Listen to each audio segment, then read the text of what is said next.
Hi guys, welcome back to my YouTube channel, and today we're going to be talking about how to maintain our magical powers and to keep them upright and making sure our energy does not go into the reverse of things, and creating that equilibrium for ourselves on a psychological level and a psychic level. And I wanted to just give like a few tips and tricks to help you also navigate this magical life, this physical world that sometimes feels like it is weighing us down, because what comes up must come down, but also like in the sense of, because it is a physical world, sometimes our energies and things that happen in our life make us think things that we shall rather not. And I want to also alchemize that energy for you guys and learn. Oh, that was an ad. That stressed me out. But yeah, to basically regulate the nervous system and things that have actually created that equilibrium, that peace, that moment of stillness that we all do need when everything's going so fast. The seasons are changing, we are blooming, and it's time to change again and awaken. So let's just get straight into it. And I've got my staff here today, and we'll be just getting straight into it, and it will be the grounding, being grounded, and obviously there are very different spiritual practices of grounding when it comes to meditation, being in nature, doing root spell work, ancestral work, and and it's very important to ground, because we realize that when our energies are being rooted, we can actually direct our essence into things that deserve. And it's very important for us energy users to make sure that we are doing that, because obviously, it is good to prioritize the cosmos and the above, but once that has come to be and has manifested, what happens to us after? And fortunately, we have the infinite source of Mother Nature to always call upon to root us. And go by a tree, sit with her, and I'm telling you, 9 times out of 10, just because sometimes from personal experience, when I have been in nature, it's sometimes not about just being in nature, it's about being intentional while in nature. But most of the time, it's just having your feet in the ground will just free you and release you. So that is tip number 1. And then tip number 2, well, I won't call it tip, but I'll say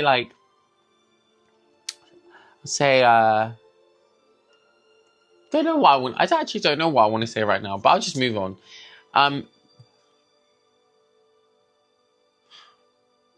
Breath work. It's all here. It's all in this space.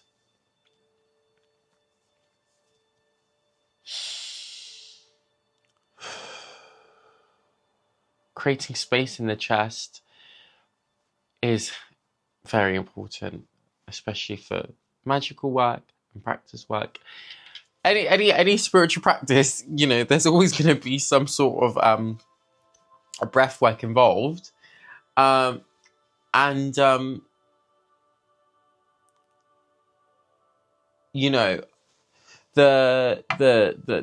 air is what gives us oxygen. It is what shows us. It gives us life. It gives us life, and it is the fuel that we do need to exist. And also B, so yes, breath work is very important. I personally like doing it through the pentagram.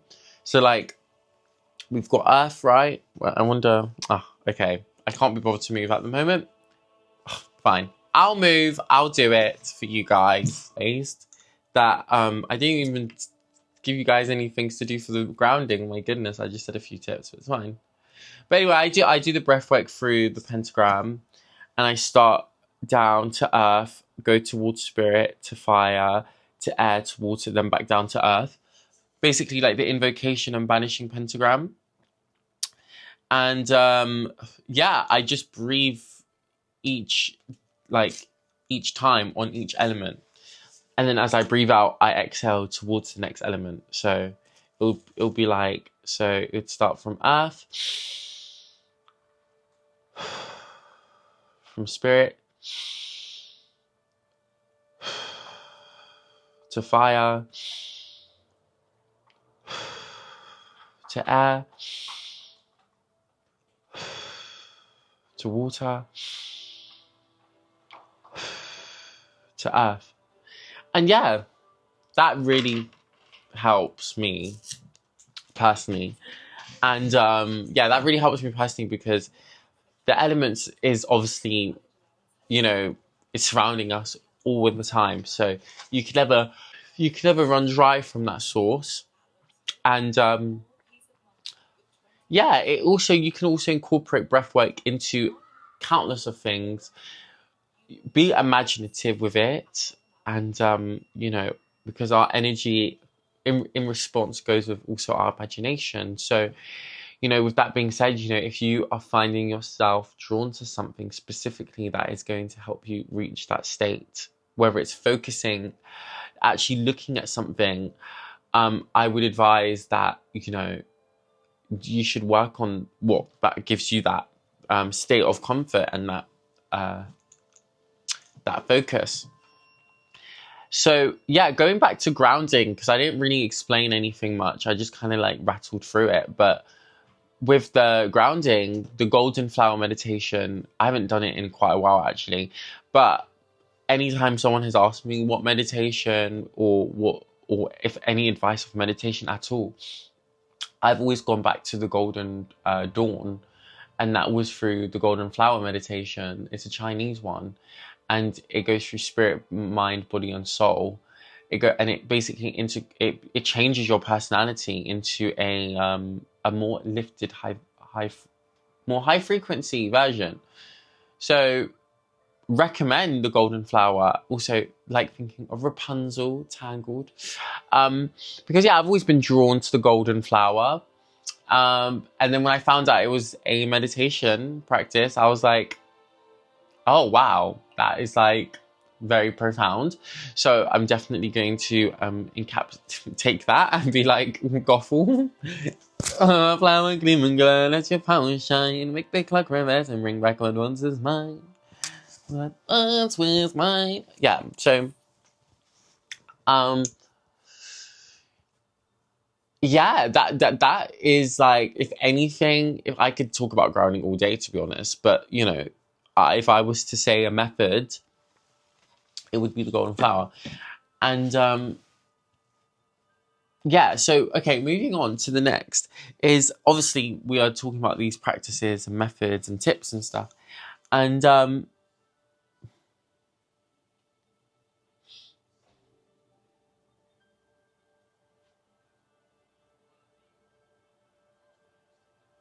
having like the things around you that are also naturally vibrating in your essence. So every time you reach that sense of quintessence, you are just always being reminded that you are divine, you are beautiful. Hence why a lot of the things in my room that are in my room are very intentional, and why they are there, because it will always anchor me into a place of sovereignty when I even don't feel, bothered to be my higher self, but also, that being said, like, it's not also just about reaching that higher self, it's about just being in that grounding energy of like, wow, this is me, this is who I am. And especially when we do go through awakenings and ascension levels and like manifestation successes and stuff like that, we are at a high and our energy is very high. And like, if you smoke Zaza, then you also know that when you're high, it sometimes it feels like you can collapse on yourself. And if you aren't collapsing onto something soft, then it's going to hurt. It's obviously going to hurt once you fall back down again. So perhaps another bit of advice, because bear in mind, I'm going all through this by channeling. I have not wrote anything down. I have not done any of the sort, because honestly, for the past few days, I just have been like all over the place in that sense. And I feel like writing things down for me at the moment is just not helpful. I just need to lay it out. So bear with me, guys. But yes, also by going with the flow and also realizing that what's around you is becoming you, you should obviously not take that for granted. You should probably work on perhaps anything that is around you that doesn't serve you, like that you can remove, because it is vibrating an energy that isn't necessarily serving you. And obviously, to always be vibrating an energy that serves you, you want to be reminded of that energy. And for example, for me, my tarot cards, my favorite books, my mirrors, my everything to the bottom from the top, is intentional and is placed there specifically. Why? For the betterment of my mental health. And I always believe that having a tidy room creates a tidy mind. And then obviously I do like going through moments of loopholes, because I feel like there should always be a loophole. But when my room is in chaos, I use that energy of chaos to potentially draw from it. If I'm feeling at a place of stagnancy and procrastination, I just need an energy to get me moving. And but that, yeah, I like to use chaos magic when it is when it feels right, and usually that is when I have a messy room. So yeah, so if you have a messy room, don't fall into the trouble of being like, my room is so messy now. My mind, just be like, I'm in the mess. I am creative. I am living. I am inspired. Let me see what I can use already, and then throw out. And throw out what doesn't need to be used anymore. What else? I was watching this YouTube video. Her name's Brittany, and I just love her videos. She actually helps me do these videos because she's very similar to how I channel, in a sense. Like, she's just very direct with it, and I really like that type of it. I like that energy, and yeah, she's just so beautiful. So it very much does help. And yeah, just not thinking and doing. Especially as a spiritual practitioner, when a lot of our energy also does pour into the time aspect of things. A lot of the time we are not thinking because we are detached of the outcome, but also knowing that it will happen. So I guess through the in-between of those times, I also like to still do things that are physically actively moving towards those things. And passively doing things that inspire me, like dancing, working out, being in nature, reading a book, being with friends with similar interests, and also having insightful conversations. And I feel like that kind of in a sense of category could go into like personal experiences that better your consciousness and your subconscious mind. But obviously, just making sure that you are being polite with yourself and being at ease and grateful for what you have, but also understanding that, like, you are, as much as you are one with your magic, you cannot let the magic consume you. And you still need to, touch grass, You know, put your hands in the dirt, rinse your hands in the water, pray by a fountain. Oh, that's another thing. Praying, Asheo, praying is just divine. It's so divine. And I'm just going to go straight into that actually, go straight into the praying aspect, because praying, guys, are the source that we are connected to when it comes to magic. It needs to be potent, and we need to be crystal clear of what we're drawing our powers from. So me, I pray to the goddess, and I like connecting to the goddess through many different things, like praying by the fountain, praying in water, praying by the fire, praying, you know, in the rain, praying in the forest, praying. I like actively praying. You know, I like praying when I'm walking, but you know, being a walking prayer, and I feel like that would benefit a lot of you guys, because you know, it benefits me. You know, just being in constant prayer, prayer, because like for me, I feel like I do go through a lot of spiritual attack, and not to just say it, but I do also get confirmation from my goddess, from the goddess herself, when I am going through those attacks. And you know, it is like kind of bizarre, because like I'll show you guys, like for example, like there's this something I do in my book, right, in my book of spells, where I do it's actually it's a protection spell, and I've been doing protection spells since I could do magic. That has been my thing. I do, like, you know, my inspiration is from like Invisible Girl, Violet from Incredibles, Heaven's Lost Property, you know, the girl with the pink hair and the angel wings when she summons Aegis. Like, a lot of the things that I used to be inspired by when I was younger, when it came to magic, was these like indestructible energetic shields. And yeah, I was just so cunt, because it's like, do you know what I mean? But then I've also incorporated that into my practice, but in a different way. And in the circle, or the texture of that was not, the texture of that was not nice. But you know, okay, I'm just gonna show you. But basically, I have, it's a sigil, right? But notice how there's like that black thing, right? Babe, when I'm telling you, in every time I've done this, I put a candle on top, right? And I've left it overnight sometimes, right? Fine. It's been completely fine. You know, in the sense of like, it doesn't get too hot. Babe, I did a protection spell when I got confirmation from. This is why it's also important to listen to your spirit guides, because when you are getting confirmation that you're going for a spiritual attack, make sure that protection is on, because that candle, oh my days, the whole of the inside burnt so crisp. And it isn't one of those like strong candles. It's like the little ones, right? And it was intense. It was intense.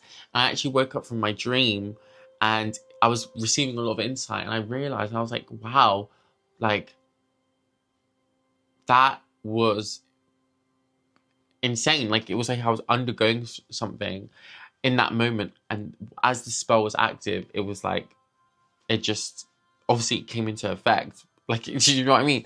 But it's just like, obviously, guys, please, I say that not to show off. I say that because it's just stuff, this stuff is real. Like, it's just so real. And it's like, obviously, when you are focusing on something, it's going to you're going to put more attention to it. But obviously, if you're receiving confirmation that somebody's sending not good energy towards you, then deflect it. You know, I just do a shield. I used to do returns of senders, but then it just didn't resonate with me anymore, because I realized that I'm just putting attention on something that doesn't have to be. I could just protect myself and then obviously move on. And then yeah, so yes, Ashe to the book. And yeah, making sure you guys have a book of spells, if not where you can write down all your magic, because oh guys, it is so important, you know, because we do channel these things, we have all of these ideas and stuff, and yeah, our magic, a magic is not supposed to be kept just in one place, obviously, but you know, we have to make sure that we are distributing our energies correctly. And a book of spells will obviously refine that skill. And you know, yeah, that is pretty much it. And like, guys, just make sure, you know, when it comes to because I definitely want to keep this short because I haven't posted, guys, in so long. I do really apologize. However, I have just been going on my own journey, and you know, super chill. It's not like, you know, hundreds of thousands of millions of people are watching me, but you know, eventually, you know, eventually, you know, I definitely want to be going for more of that routine and resetting. But just to like end it and be really just transparent, is that, you know, at the end of the day, please take what resonates. Obviously, you know, everyone's different. Everyone has a different practice, different religion, a different belief, a different coping mechanism. Just take what I've said as just as guides or keys that could potentially help you get closer to your own experiences. And yeah, not less about, you know, what is right and what is wrong, and just more about, hey, these are the things that have worked for me, and with a bit of an example, and with some with actually some like a bit of history. But like, I just feel like when it comes to spirituality, just being is it, and not necessarily having, you know, because I watch a lot of spiritual videos, and as I do love them so much, but I just feel sometimes a bit confused. Not confused, but like I feel a bit like overstimulated. So like, I just like feel like my energy in a way can help break things down in a better way, or just make it a bit more fun and not as stressful. So yes, obviously, if you have any questions on anything specific, please don't be afraid to ask. And yes, I will see you guys very shortly. And yes, very shortly, because I definitely want to be doing more of these things more. But yeah. And like, obviously, stay blessed, stay happy, do what feels right to you. Don't let any man, don't let any woman, don't let any person, anything, any place stop you from being you. You are the light. You are a descendant of the deities, of the spirits, of the waters, of the ancestral realm, of the butterflies, of the fairies, the gnomes, the salamanders. You are a blessing. And chosen one, thank you so much for watching. And if you enjoyed to stay for the whole video, I am very grateful. Have a blessed day, blessed one. Bye!